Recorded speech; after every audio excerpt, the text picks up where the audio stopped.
just a bad day. Now the only venomous snakes we have out here are 6 we have out here.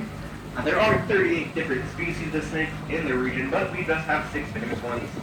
Those are going to be the copperhead, the cottonmouth or water moccasin, the coral snake, and then we have 3 types of rattlesnake, because one just wasn't enough for us down here in Charleston, gotta overachieve.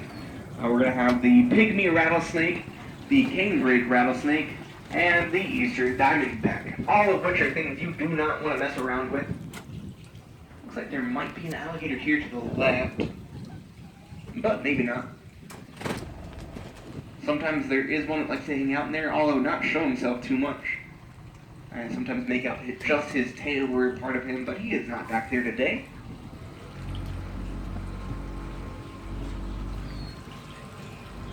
And as for the spiders, there's only 2 spiders to worry about here in this region. You're going to have 2 that you probably have heard of before. That's going to be the brown recluse and the black widow spider. Neither of which bites you are anything to joke around about. And then you're also going to have things like snapping turtles in the water to make this very, very deadly place to work. I think it's pretty hilarious, even though you shouldn't really joke about a snake bite. 65%, so over half of the snake bite incidents here in South Carolina, well, they are going to be alcohol related. It's going to be one of those hold my beer, watch this moments. It does make you start to wonder though, do snakes have a drinking problem? No, but all those things would make rice one of the deadliest crops to grow on a plantation. And that's one of the reasons why at the end of the Civil War, with the ratification of the 13th Amendment, and you could no longer force people to be out in these fields, they would not accept any amount of pay. No amount of profit sharing you could offer would be enough to have anyone ever want to work out in these fields again.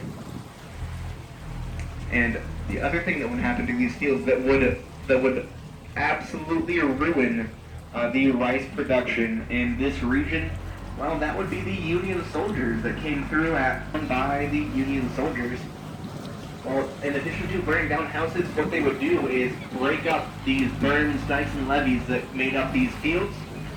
And, well, at that point, the uncontrolled water coming through here, the uncontrolled brackish water would ruin these fields, because you don't want salt in your field. It will ruin the crop, and it will ruin the fields for years to come. That might make you start wondering, though, well, if the river water is what ruined the fields, how do they use that river water to irrigate the fields? And that is a pretty good question there, and it's a multi-tiered answer for that. But at first, in the actual mechanics of what you were building to do this, it's going to be what's called a rice trunk or a hanging trunk. But I'm going to wait for a second because I think there might be an alligator around this bush. If there has been, at least. Nope. Alright. So you're going to have this hanging trunk or rice trunk, which we'll see a replica of in just a moment. What you would do to create it is to take a hollowed out cypress log and bury it into the berm towards the high tide line.